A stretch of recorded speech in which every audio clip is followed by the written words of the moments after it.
Diddy party. We went to the little private area behind the cause he had a house behind his house. Like he had a backyard with his backyard with a fat bed, and then it had like a miniature little whatever. Chrisean Rock just shook up the internet after she jumped on Instagram and put Young Miami on blast for selling her off to Diddy to be used as a... After asserting that Young Miami had sold her to Diddy and exploited her as a freak-off, Chrisean Rock recently became well-known on Instagram. People were highly resentful of Miami and sought out information about her because the disclosure coincided with her being exposed by a victim who was pretending to be Jane Doe in the ongoing trial. She claimed that Miami was paid more than any of his sidekicks and was his favorite freakout queen. Jane Doe said that she was only receiving roughly $10,000 per month, whereas Miami was receiving roughly $250,000, which was then raised to $500,000. Miami's monthly payment was allegedly raised to $500,000 by Diddy. When Little Rod, one of Diddy's essay victims, sued him, Diddy accused Young Miami of being complicit in his illicit business. In his first declaration, he solely talked about what Miami had done to him.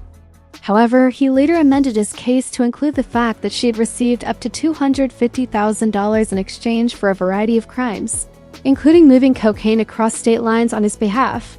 This explains why she was covering up his sins and bringing him girls, including one Christian girl, while also freaking out over him. Little Rod says he slipped cocaine in his drink while drunk and at a Thanksgiving party Diddy brought him to in Miami, according to court documents. He was essentially powerless to defend himself, so he told Young Miami to have her cousin essay him while he watched and did as he pleased. As I mentioned earlier, Lil Rod later contributed even more evidence against Young Miami to the case. He claimed that Miami's cousin entered the bathroom while he was using it and began verbally and physically attacking him without his consent. Jones claims that Miami's cousin followed him, undressed, and tried to straddle him and have sex with him in front of Diddy and other people after he tried to push her away and exited the restroom. He claims that in exchange for providing him with ladies for his parties, Diddy paid Young Miami and other people on a monthly basis to act as his former employees. He continued by sharing additional pictures from the night, which showed Miami having a great time with her cousin and Diddy. As if these accusations weren't severe enough, he also claimed that she smuggled drugs for Diddy whenever he asked for them, including his notorious pink, which has been mentioned during his trial. It was one of the things taken from his hotel room the day he was detained, indicating he was getting ready for another freakout that day, even though the police claimed they had no influence over it. The lawsuit claims that accountant Robin Greenhill would make sure that former employees Frankie Santella, Moy Bon, and Brendan received cash payments or wire transfers in order to deliver this pink to Diddy via his private jet. Additionally, Paul and KK would be in charge of making sure that employees got paid in cash. They split up at one point because Diddy cut their monthly payment to $250,000, even though there had been long-standing rumors that he was offering Miami up to $500,000. Robin Greenhill, who testified about the defendant's ongoing illegal behavior, claimed that Young Miami Jade and Daphne Joy were paid monthly by wire transfer to work for Mr. Combs. She also refused to accept it. Do you recall how Miami fearlessly told Diddy's sidekick that if Gina just phoned Diddy, she would be on her knees drinking her urine? It offered a wealth of knowledge. Otherwise, why would she behave so brashly over such a minor argument? Since I am in charge of our home, I am better than you young ladies. Miami was already starting to suspect that she was committing a serious crime by handing her that sum, and they were obviously right. That's what they was doing. We gonna put a couple pounds of that on her and have her fly. They ain't gonna never suspect her. Damn, that was so much sense. Mm-hmm. That's why he grabbed her and he said, what did he say? He said, do you love her or do she need love? All she needs is love. Now, how about that?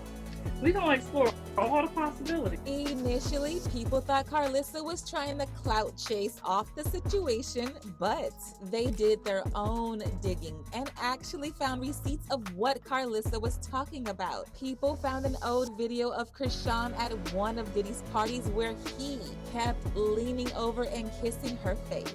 Chrisean looked really uncomfortable and confused refused, so she tried to smoothly move back, but he was holding her strong. As if this wasn't weird enough, there's also another video from January of this year where Chrisean was narrating the story of the time Diddy jacked up the executive producer of Baddies, Lemuel Plummer.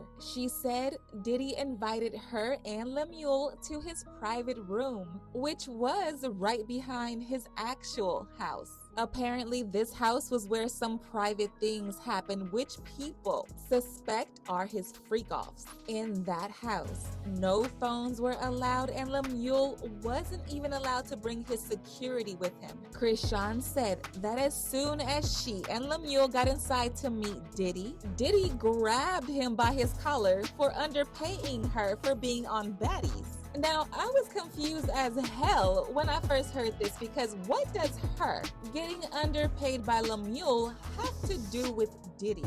However, considering the fact that Diddy was trying to get Chrisean to become one of his, people believe this was just a stunt by Diddy to make Chrisean feel like she was safe in his hands. Chrisean also said that after that day, she and Lemuel started having problems, but he started paying her well. I will never forget that motherfucking day, bro. So I set a price. I said 200,000. You said 100. I said 150. I'm not going underneath that, cause what? I'm about to bring a lot to the table. That little party I went to, Diddy party. We went to the little private area. Behind the, cause he had a house behind his house. Like he had a house, a backyard with his backyard with a fat bed, and then it had like a miniature little whatever. And then. But when the rumors began to circulate online, Carissa decided to join in too. She disclosed that Young Miami attempted to court Chrisean as his lover during Diddy's freak-offs, but that Miami eventually began to take the situation seriously. She often brought Sean out and wasn't really sure why she was connected to her until Diddy got implicated. At that time, she began to piece things together and saw that Miami was attempting to join Diddy's crazy female gang. Recruit, Chrisean. That's what Diddy and what the girl Carisha was trying to recruit Rock. Remember that when they was heavily trying to get Rock to hang out with them? I think they was trying to recruit her.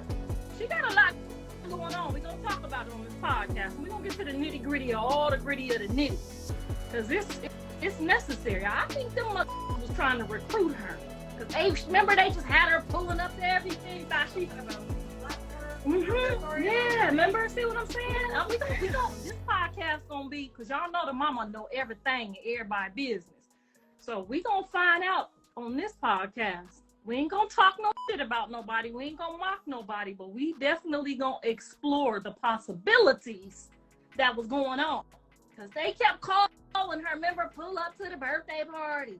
Come over here and dance on Carisha. Remember that? I feel like they was trying to recruit that baby to be in on this. That makes you see what I'm saying? That's why I gotta have a podcast, because I gotta get the table. Can't nobody get it on the table but my nosy. Okay, Tasha K ain't she over there making up. I know we gonna get to the bottom of on this podcast. Tell me if I'm lying. Go on over there and tell me if I'm lying. I'm telling you, they was trying to recruit that baby. They said, let's get her away from him. That's what they was doing. We gonna put a couple pounds of that on her and have her fly. They ain't gonna never suspect her.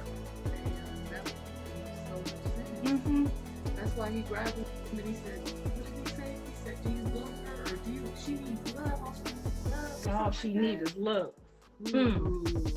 Now how about that? When they looked into it and discovered invoices for the subjects Carissa had been discussing, their initial suspicion that she was attempting to control them was dissipated. An earlier video of Chrisean repeatedly licking her face at one of Diddy's parties was also discovered. Because she felt so lost and uneasy, Chrisean attempted to escape him, but he kept her. As if this wasn't strange enough, there is more footage from January of this year.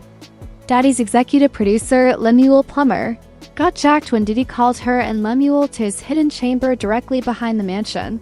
According to Crone, Lemuel was not even permitted to have his security with him, and no phones were permitted. In this room, This chamber appears to have hosted a number of covert gatherings that some people believe to be his freak-offs. Chrisean claimed that as soon as she and Lemieux entered the room to greet him, Diddy seized him by his collar since her pay was reduced for hanging out with criminals. When I first learned about this, I didn't see how Lemoule's underpayment of her was connected to Diddy. Instead, I thought it was a ploy to keep Chrisean feeling safe in his care while Diddy was attempting to recruit Chrisean to join his gang. Chrisean went on to tell that Lemuel began giving her a lot of money after that day, even though she and he began to have issues. Never forget that motherfucking day, bro. So, I set a price. I said 200,000. You said 100. I said 150. I'm not going underneath that. Because, what? I'm about to bring a lot to the table. That little party I went to, Diddy party, we went to the little private area behind the, because he had a house behind his house. Like, he had a house, a backyard with his backyard with a fat bed. And then it had like a miniature little whatever. And then me and Lemmy go upstairs. They tell him that he can't bring his security. He went in like a little with no security, so it's just me and Lemmy. We go up in there. Hold on. We go up in there. We go upstairs. He like, what's up, Diddy? You know, you met Chrisean. You gave her kisses on the cheek. Early on in the party or whatever. We just wanted to follow up. I'm glad that you Sean, and then he grabbed Lemmy by his neck and was like, but do you with her?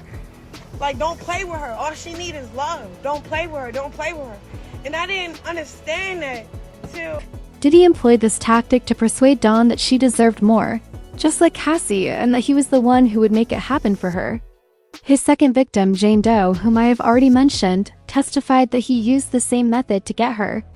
Jane Doe disclosed that she dated Diddy from 2021 till his incarceration in 2024. As you may recall, Jane Doe had been dating Diddy from 2022 until the FBI caught him, so Young Miami was familiar with his name.